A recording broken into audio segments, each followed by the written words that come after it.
Good job. Oh, okay, okay. And she's going to talk to us about Pluto. Well, and about general Kuiper objects. Yeah, that's yes. right. So maybe I kind of had announced this to our co-Is that it would be kind of good if the respective advisor could give a little introduction, because I obviously don't know too much about you guys sometimes. But anyway, so yeah, I think this is going to be interesting work, so I'm excited about this. So maybe I'll let Krista, maybe you can tell a bit about yourself, where you did your PhD, for example, and how you got into this. Yeah. Okay. So I grew up in a couple hours east of Vancouver, in a community that grows lots of corn. So I am a Valley girl, quote unquote. I then came to UBC and did my undergraduate in physics and astronomy.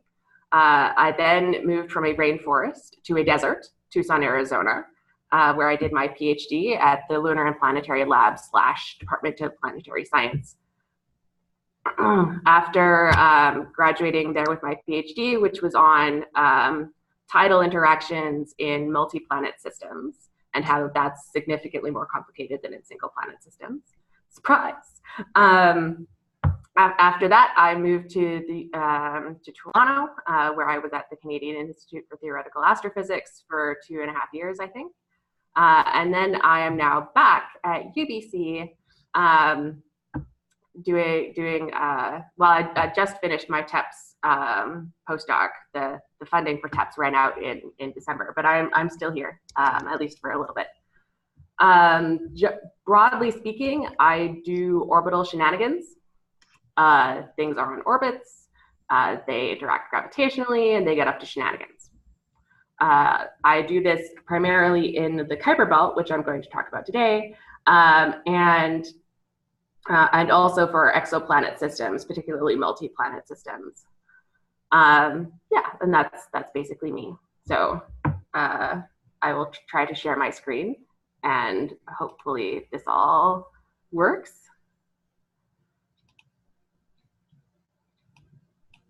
Yes, that works. Okay.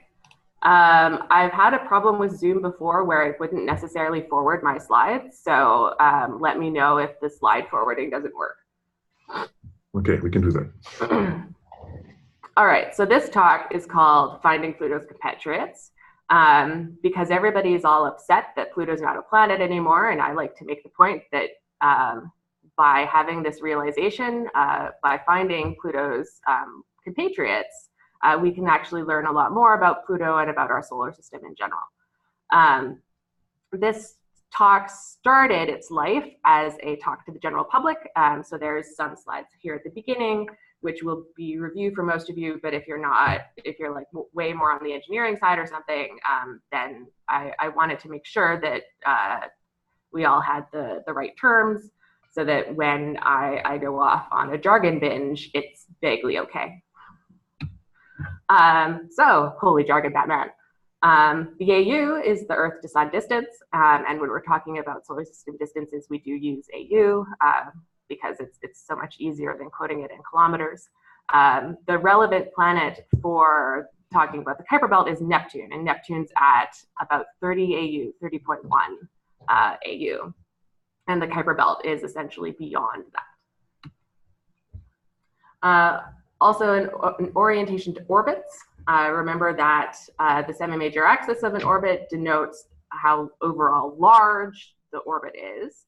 Larger semi-major axis means a larger orbit. But orbits can also be eccentric. And so if an orbit is highly elliptical or eccentric, then we can talk about perihelion and aphelion, the closest and farthest approaches from the sun. And as the eccentricity gets larger, you start from 0, that's a circular orbit, and then you can go all the way up to 1. And as you do that, the orbit gets more elongated, and it also shifts sideways, in essence. And then once you get to an eccentricity of 1, it's no longer a bound orbit, but an open orbit. And as a reminder of where we are in the solar system, there are the four rocky planets, then the asteroid belt, then the giant planets, and then it's outside Neptune where this Kuiper belt population is, also called the trans-Neptunian belt, if you want to avoid all of the drama over who this population gets named after. So why do we care about the trans-Neptunian belt? This is the population that the short period comets come from. In addition, the structure of the belt, particularly like where you have groups of objects, where there's a dearth of objects, etc., that can tell us a great deal about planet migration.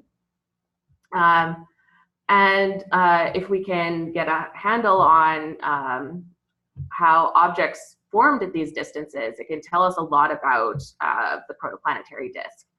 We just have recently seen some photos of 2014 MU69, which is probably a pretty pristine example. And we often talk about the asteroid belt as being pristine, but most asteroids have been pretty heavily pummeled over the course of their lifetime through a series of impacts. They're a collisionally evolved population.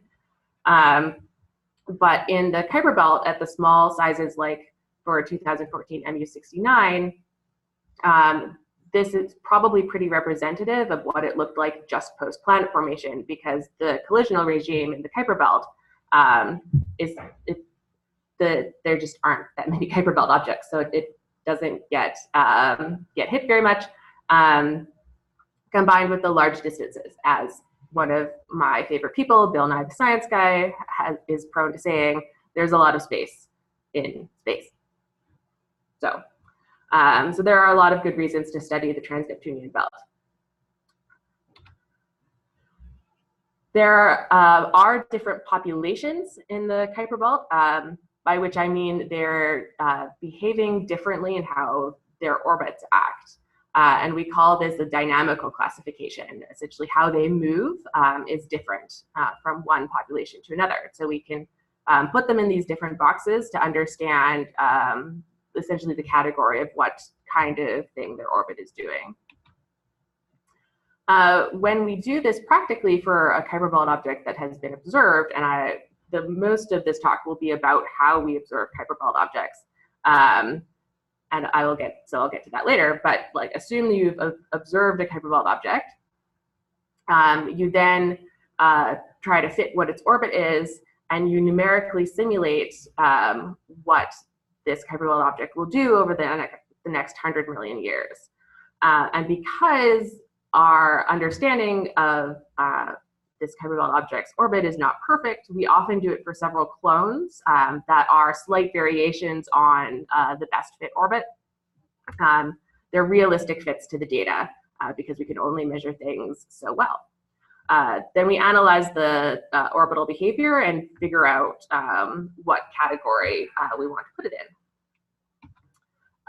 So this is an example of different clones. Let's see.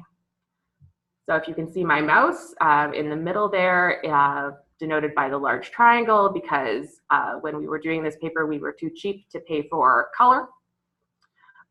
So there in the middle is the best fit orbit. And then in this paper, we did 3 different clones. We did the best fit clone, as well as the highest semi-major axis and lowest semi-major axis clone. And we took these 3 as representative of the breadth of things that the Kuiper belt object could do. If you have lots of free computer time, and sometimes people do, you could imagine doing 100 or 1,000 clones to make sure that you've really got a good understanding of what sort of orbital behavior is allowed given your observations. Okay, but what are the different dynamical classifications? What are the different population boxes that we can put these things in? The first category is resonant. Pardon me while I drink some neocitrin. Colds suck. The first population is resonant. Pluto is a really good example of this. You'll note on this diagram that Pluto's orbit can come closer to the sun than Neptune does. And there's another Kuiper Belt object here for reference. The reason that Pluto can come closer to the sun than Neptune does is because Pluto and Neptune are engaged in this dance such that when Pluto comes close to the sun, Neptune's never there. It does this by having Pluto orbit the sun exactly twice, or almost exactly twice. In the space of time it takes Neptune to orbit the sun 3 times.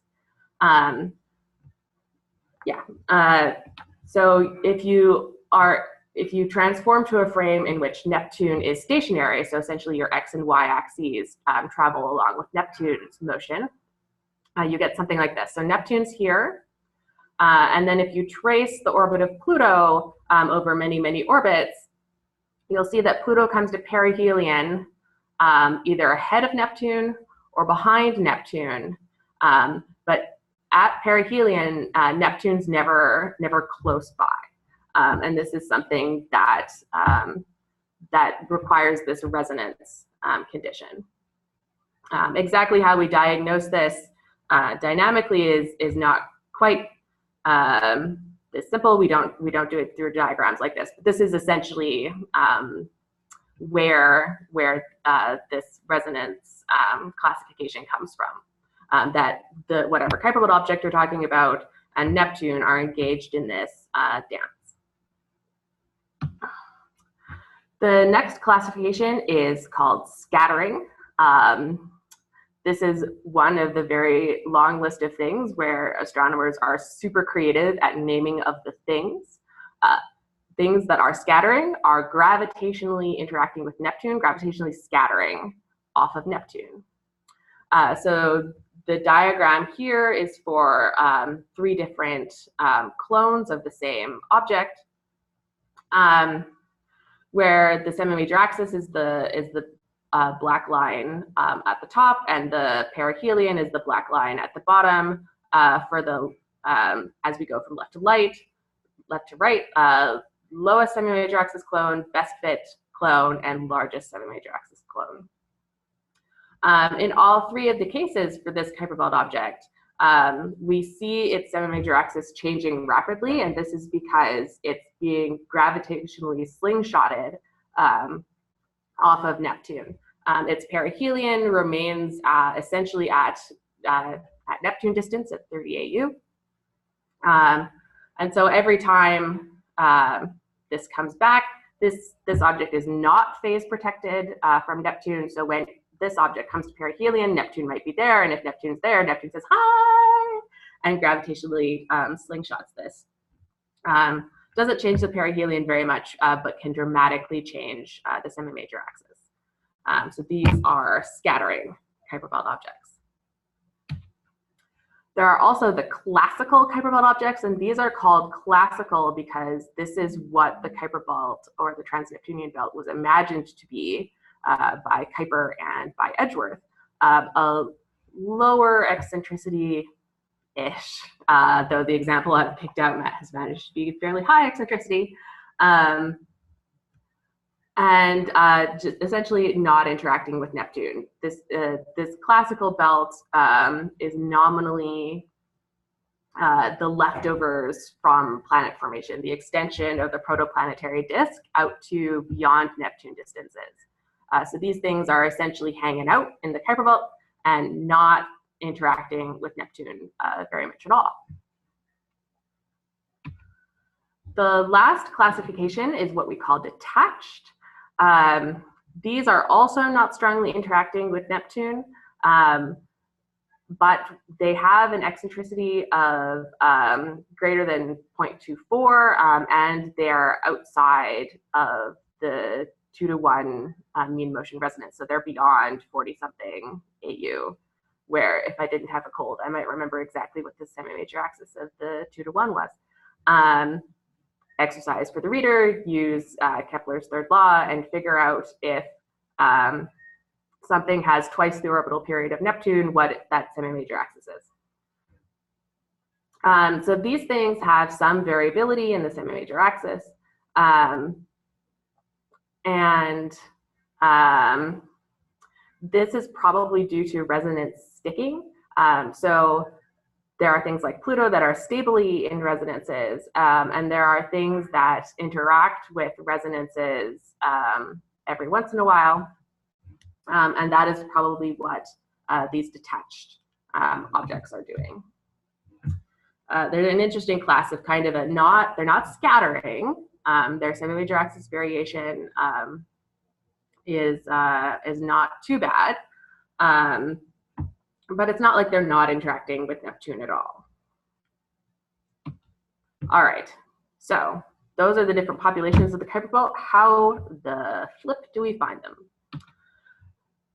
We find these things via their motion on the sky. So we look at the sky and we take a picture, and then we take another picture.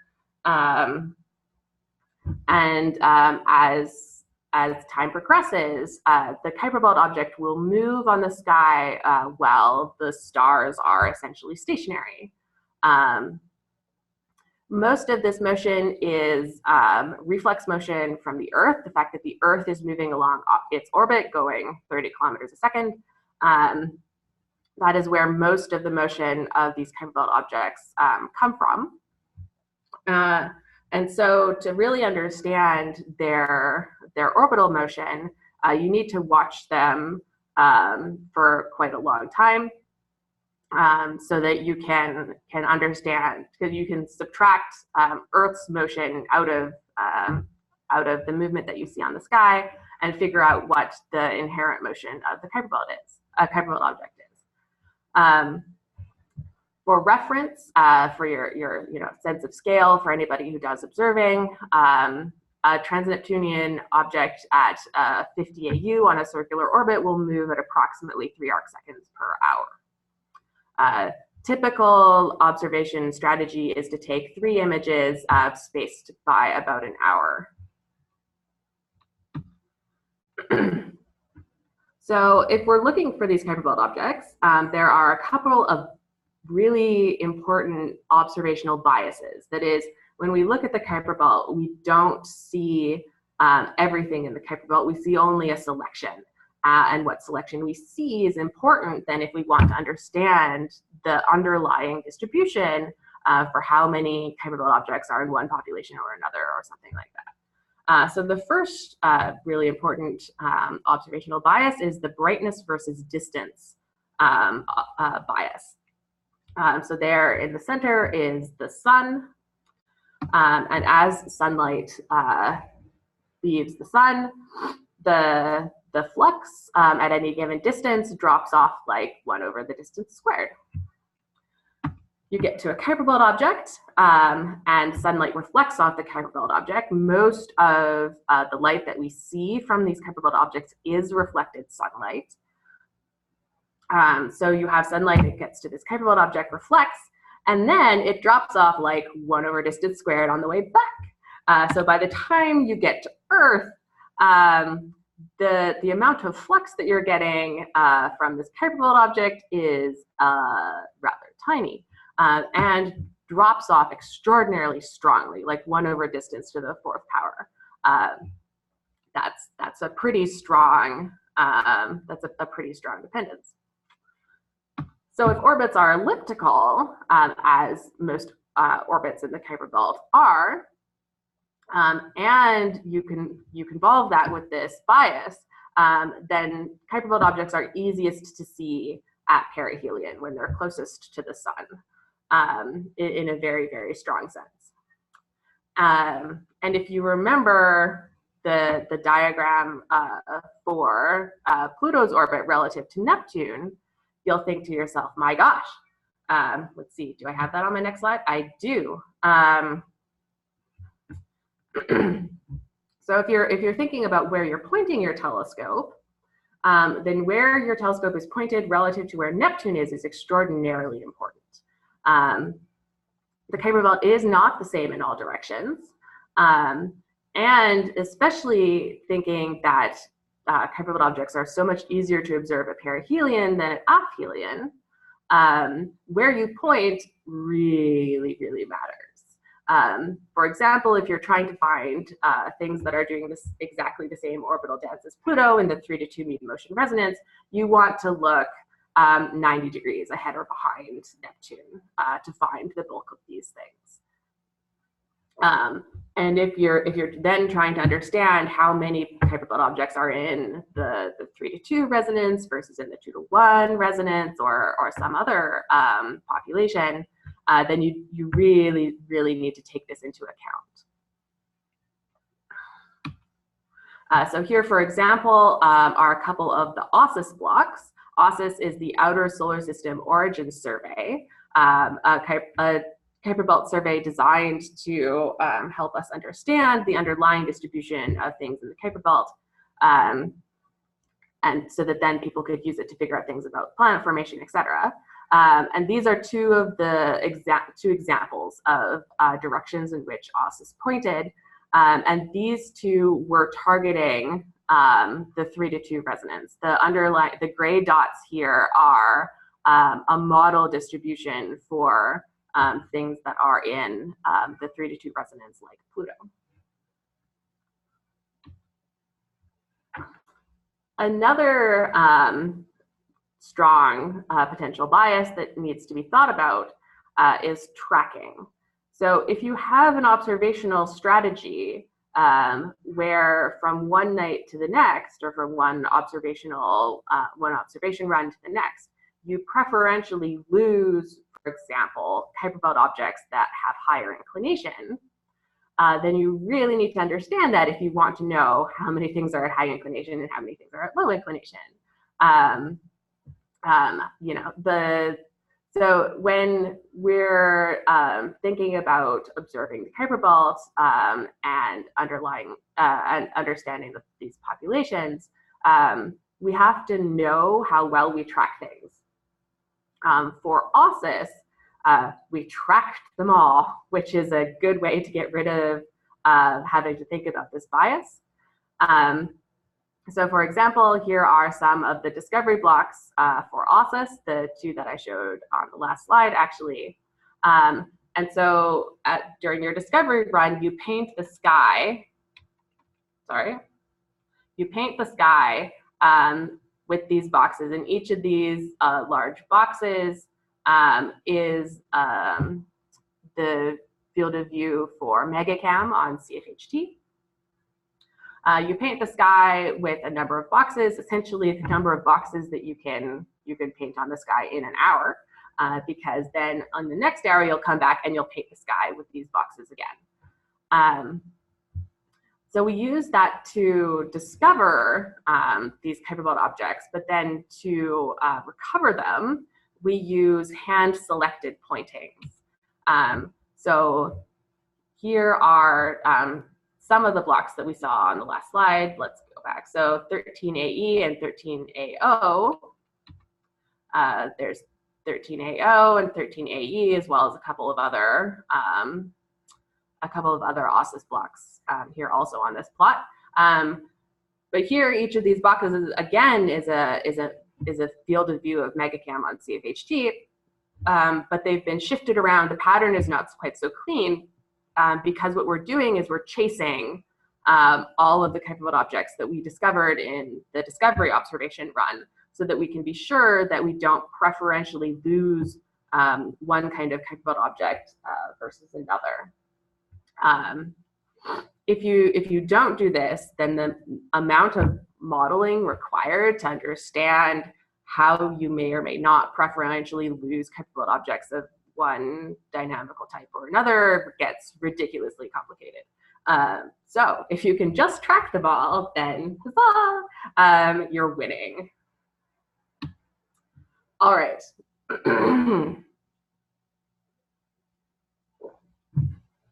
So once we have a survey and we've discovered a whole bunch of Kuiper belt objects, and we want to understand not just the Kuiper belt that we saw, but what is the underlying distribution of the Kuiper belt from which we drew these observations. We can do that through a process called survey simulation. The way this works is you imagine some Kuiper belt. You say, I've got a smooth distribution where from this semi-major axis to that semi-major axis, there's a uniform number of Kuiper belt objects per whatever. They have this for the eccentricity distribution, this for the inclination distribution, how tilted the orbits are. And you imagine this Kuiper belt and write down all of the underlying distributions you think would represent this Kuiper belt. You then, through wonderful code, draw an object at random from this underlying hypothetical Kuiper belt. You ask for each of these drawn objects if that object is anywhere within the survey's sky coverage. It doesn't have the right RA and deck to have been observed by the survey. And then if it was on sky, was it bright enough to have been observed by the survey when the survey was operating? You do this a whole bunch of times and build up a catalog of mock observed objects. And then you compare the mock observed objects to the real observed objects, because then here you're doing an apples to apples comparison, whereas if you were trying to directly compare to what you thought the underlying distributions might be, you'll get into trouble, because with all of the various biases that go into making a survey, we don't uniformly sample from the Kuiper belt. So by doing a survey simulation, you understand how you sample the Kuiper belt, either well or poorly, for various populations. So then when comparing your mock observed objects to your real observed objects, you get a statistical that's okay, then this underlying hypothetical Kuiper belt that you've imagined is a possible Kuiper belt. If, however, your mock observed and your real observed objects do not compare favorably, you have too many things in the 3:2 resonance and not enough in the 2:1 or something like that,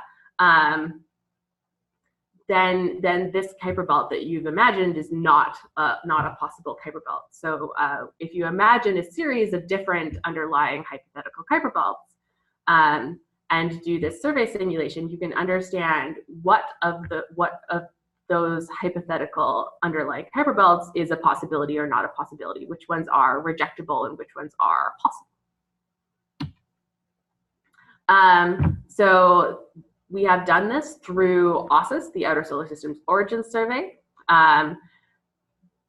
OSIS did a series of observations which avoided both the galactic plane.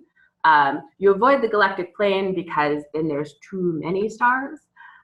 Your field is extraordinarily crowded, and it's really hard to pick out the little moving dot of the Kuiper belt object when your whole CCD, your whole image, is just like completely covered with stars. There's not a whole bunch of like open sky for you to see the Kuiper belt object in. So you avoid the galactic plane generally, though if you're the New Horizons mission and you're flying in the direction towards the galactic plane and you need to find another thing to fly by, then you get lots of Hubble time. Not jealous at all. Anyway, so you avoid the galactic plane. They also avoided looking near Neptune and on the opposite side. So about on this diagram at 22 hours and like 9 or 10 hours, you avoid these regions. You avoid those mostly because of weather considerations. If you want to have most of your observations work, then you propose for time in which you know the telescope has a better chance of getting that data. And if you know that it's always crappy weather in Hawaii in a certain month, then you avoid trying to find Kuiper belt objects in that month, generally speaking.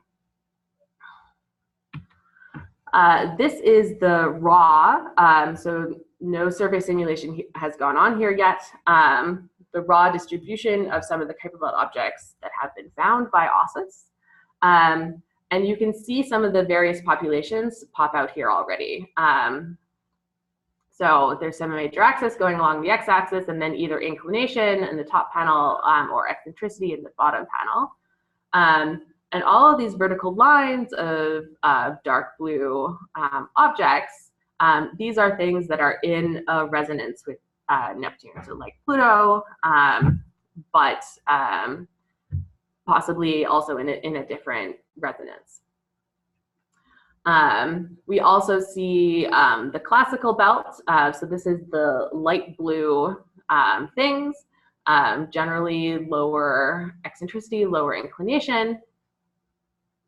And then as you get to larger semi-major axes, if you look at the bottom plot for eccentricity, you'll see this classical region with the light blue transform to this, what is this color?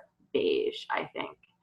These beige circles that extend out to much higher distances. This is the detached population. And then the orange points are the Kuiper Belt objects that are scattering. So these are the ones that are really actively gravitationally scattering off of Neptune and having their semi-major axes change dramatically from one encounter to another. So there is definitely a lot of substructure in the Kuiper Belt. So the thing that I next want to talk about when thinking about observing the Kuiper Belt and an example of survey simulation is talking about the inclinations, how tilted these orbits are relative to the overall average plane of the solar system. So we talk about that through the inclination. Formally speaking, the inclination is a vector. It has a magnitude that is how overall tilted the orbit is, and then a direction that tells you what orientation the orbital plane is in, and that's denoted by large omega. So, what is my next slide? Right. So this will take a little while to explain. Okay, so the large dots are the real observed Kuiper Belt objects from OSIS. A sub-selection of them, because I'm analyzing a particular range, but exactly what range of semi-major axes I'm analyzing is not important for understanding the plot at the moment. The small dots are all survey simulated Kuiper Belt objects. So I've imagined a hypothetical Kuiper Belt and drawn mock observed objects from them. In this case, the underlying distribution for these small dots is uniform. It's a Gaussian around the center of this plot. So the underlying distribution is wildly different from the observed population. So when trying to compare your observed Kuiper Belt to what you think it might be, this matters. Right. So the underlying distribution is azimuthally symmetric, but the observed population is not. There's some interesting structure on this diagram, which I will attempt to explain. Essentially, where you point on the sky can tell you a lot about what Kuiper Belt objects you will succeed at observing. So how does this work? So here's a plot very deliberately without scales on the y-axis, and on the x-axis it goes from 0 to 360. So this is ecliptic latitude in the vertical direction and ecliptic longitude in the horizontal direction. If you paste the orbit of a Kuiper Belt object onto this plot, It looks something like a sinusoid, where there are projection effects, which I'm completely ignoring for the purposes of this hand wavy diagram. So you could have something with lower inclination, like this orange line or the yellow line. The orange line and the yellow line have the same magnitude of the inclination, but their orbits are oriented differently.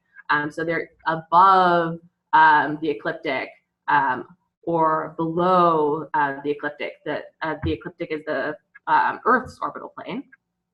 So they're either below or above the Earth's orbital plane, the ecliptic, at different locations on the sky.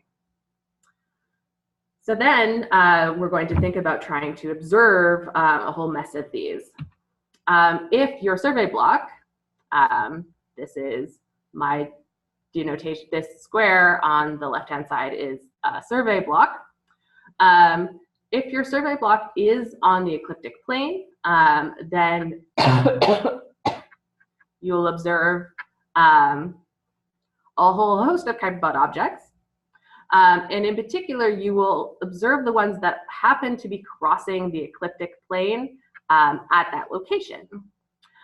So you will observe the yellow and the orange, the green and the blue. That's all fine, but you wouldn't see the purple. So the purple and the green and the blue all have the same inclination, but the orientation of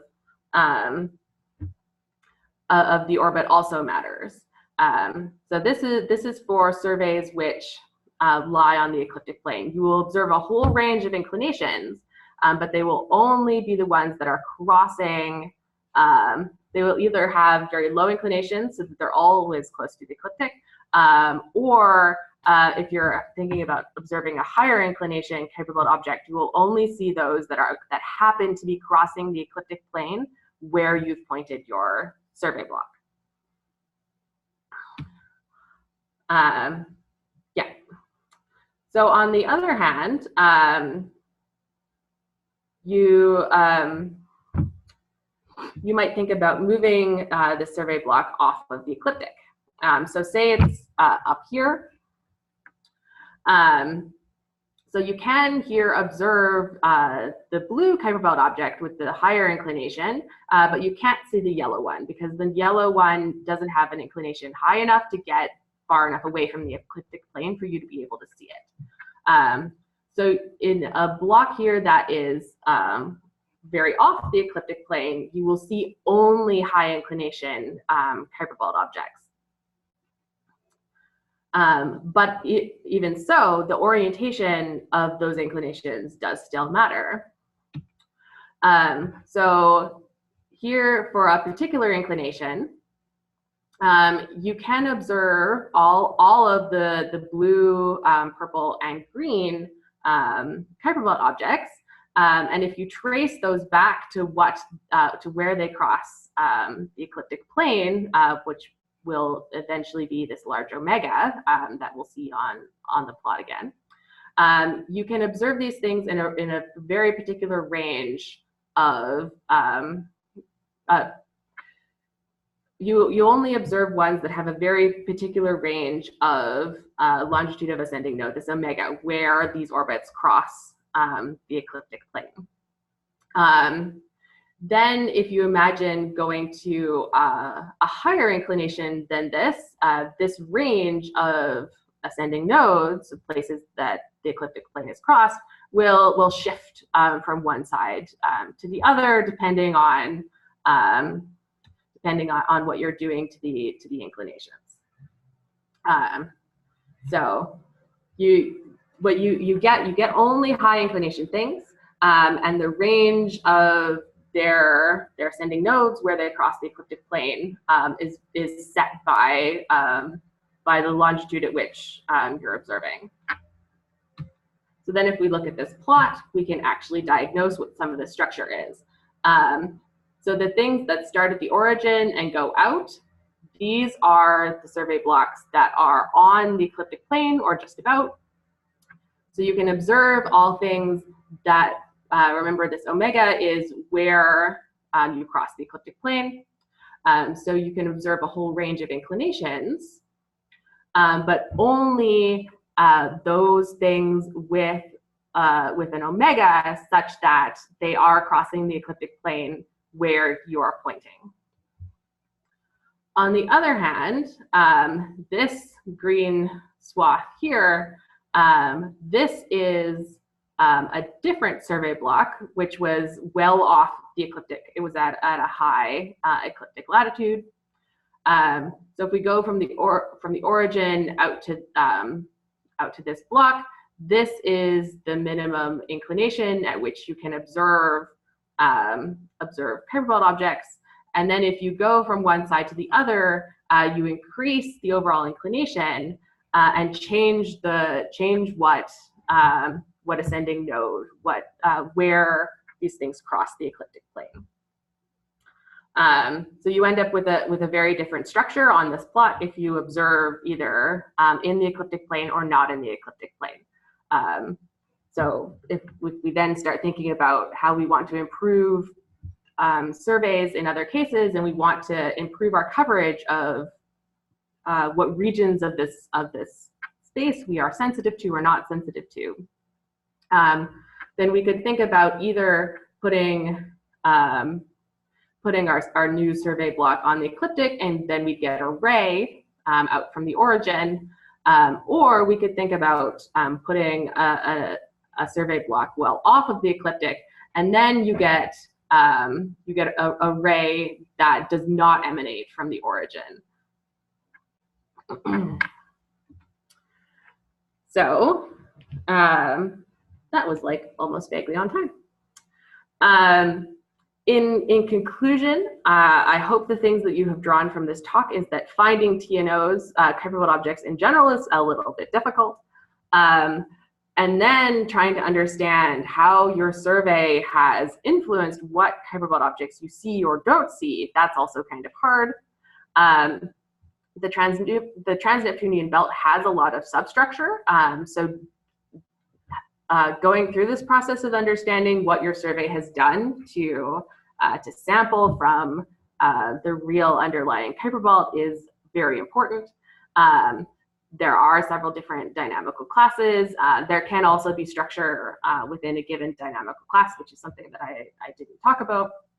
And then if we really do want to understand the underlying structure of the belt, the only good way to get at that is survey simulation, because all of the biases that went into observing the Kuiper belt will get built into this survey simulation. So then you can do an apples to apples comparison, comparing the real observed objects to your mock observed objects, instead of trying to compare your real observed objects to an underlying distribution that has been thoroughly chopped up by your survey. And with that, that's it. Thank you very much, and I would be delighted to take questions. All right, thank you so much. Yeah, we have like about 10 minutes or so for questions. I open the floor, so just feel free to turn on your microphone and ask questions.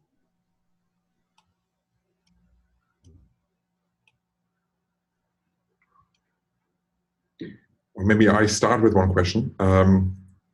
So right now, basically, this is mostly done with time that comes from some kind of PI proposals on CFHT, or how do you do this mostly? So the person to really ask that question to would be Brett Gladman, because I joined this a little late. I believe it was PI time from a combination of places.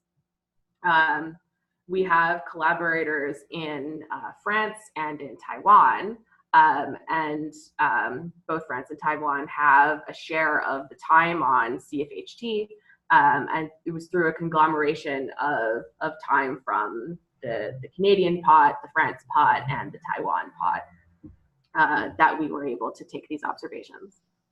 Yeah. So I guess once, for example, LSST comes online, will this be a big game changer for you guys?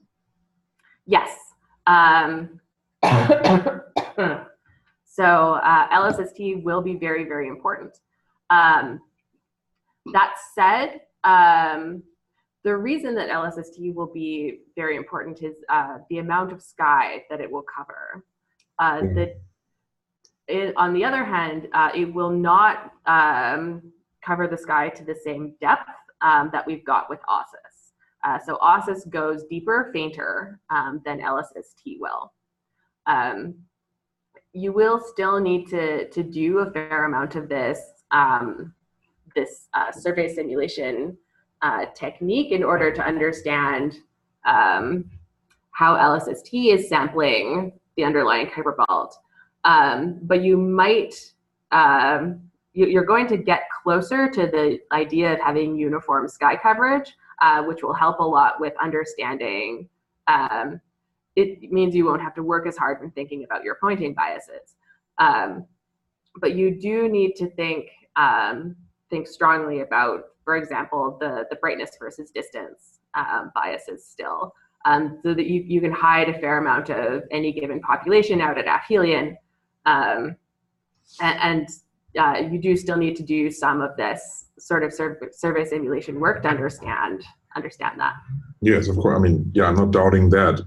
Obviously, you're also you're only covering, let's say, the northern hemisphere, and there are obviously some things that are still important. But so when you say, why is it that LSST wouldn't probe as deep as let's say the CFHT survey? We went to a larger magnitude. So their limiting magnitude will be, I think, a couple magnitudes brighter than the OSIS coverage was. I see. Yeah, because I guess you're integrating longer on one spot. Yeah. I guess I'm not sure, but obviously you're going to have much more time coverage somehow. I guess there's going to be other challenges, because maybe one can combine images from like a whole month, for example, to and then I guess LSST is also probing very deep.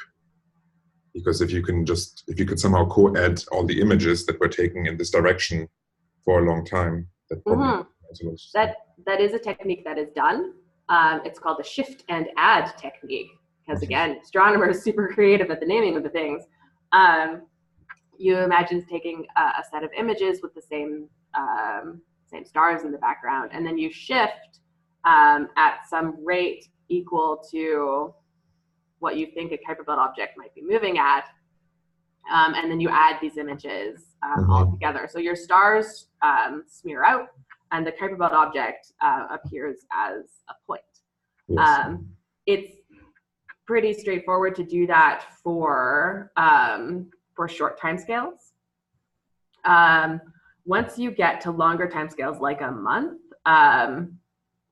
then it becomes a little bit more complicated. Like, I've seen people do this over like several days, but I think doing it over something like a month would take a lot more thinking. Yeah. There's also like a challenge there with the amount of data that you would have to deal with. That's right. Like, because LSST puts out a ridiculous amount of terabytes per day. So you hope to do as little processing after as possible. What the LSST collaboration is planning on doing is supplying a catalog, so a catalog of stars, of the things that aren't moving, as well as a catalog of transient objects. And then as the part of the Kuiper belt community, or even as part of the asteroid community, you could take this list of transient objects and figure out what sort of a thing it is. Is it a Kuiper belt object? Is it an asteroid? Is it a geosynchronous satellite that happens to have like ended up on the sky in a weird way? Because that happens. Yeah, I feel like it's really like in some way like a data scientist task to go through all of this. Absolutely. This is a good way to get a job at like Google or Microsoft or Groupon or something like that, somewhere that takes like ridiculous amounts of data and has to process them and come out with something intelligent at the other end. LSSD would be good training for that sort of thing. Yeah, maybe the other way around. Yes, the other way around would also work. Okay. Anyone else questions? If not, I actually have a second one. So what kind of, okay, so you're effectively characterizing the structure of the Kuiper belt. Are there, but of course the motivation maybe in some way is to understand kind of planet formation. Planet formation and planet migration. And then, yeah. So are there like competing theories of what you should observe based on, or how do you know that you have any sensitivity to actually saying anything about planet formation and migration? Right. So planet, for the planet formation side, you'll get that through the classical objects, the low inclination, low eccentricity group. We think that those formed in situ. And so if you want to target, say, do like spectra or something else of something that formed at the distance it's currently at, then the classical Kuiper belt is what you're aiming for, and we pick up a whole bunch of those. For planet migration, there's a couple of different things that happen that influence the structure of the belt. The first is that you sweep things into resonances. So we think that Pluto got its eccentricity and inclination this way, that Neptune migrated along, caught Pluto up into a resonance, and then as Pluto gets dragged with the resonance, its eccentricity and inclination increase. So in any given resonance, what the distribution is of like high E versus low E stuff might tell you things. I mean, and these things do change then over the history of the whole solar system over the full 4.5 billion years. But there is like structure within resonances that we are sensitive to. That can tell you something about planet migration. The other things that can tell you about planet migration is how populated one resonance is versus another. And through something like survey simulation, we can figure that out, because to think of to get a population estimate for a population, like a numbers estimate, what you do when you're drawing each hypothetical Kuiper belt from your proposed underlying distribution, you keep track of how many you have to draw in order to get the number of real observed objects that we see. And you can use that to back out what the overall size of the population must be. If you have to keep drawing before you find 5 real observed things in the 2-to-1, we've got more than 5 in the 2-to-1. Then that tells you that this population is quite large inherently. So yeah, so structure within a resonance is population counts between different resonances, and you also implant some, as the planets migrate, you implant some things in the classical belt region, typically at higher eccentricities and inclinations, though the populations will often overlap between the in situ and the implanted. And something along the lines of what proportion the in situ versus implanted can tell you things about planet migration, as well as like if you can model this as 2 different groups, say, a dynamically hot population, which was probably mostly implanted, and a dynamically cold population, which was probably mostly formed in situ. If you learn that the inclination distribution of the hot population is something or other, then that's something that the planet migration models can strive to, that's a constraint that they can strive to meet. This all depends on how far Neptune migrated, how fast it migrated, and how grainy the migration is. Like, was it smooth or was it jumpy? Mm-hmm. So it's complicated, but we are sensitive. That this survey gives us a bank of Kuiper belt objects that do display effects from planet migration and formation. Okay. All right. So if there are no more questions, I guess we are at the end of the hour anyway. Then thank you so much for the presentation and for answering my questions. Yes, and so that closes it for today, and we're going to meet again in roughly 1 month from now. And Anna's going to send out emails for that again. Okay. Thank you so much.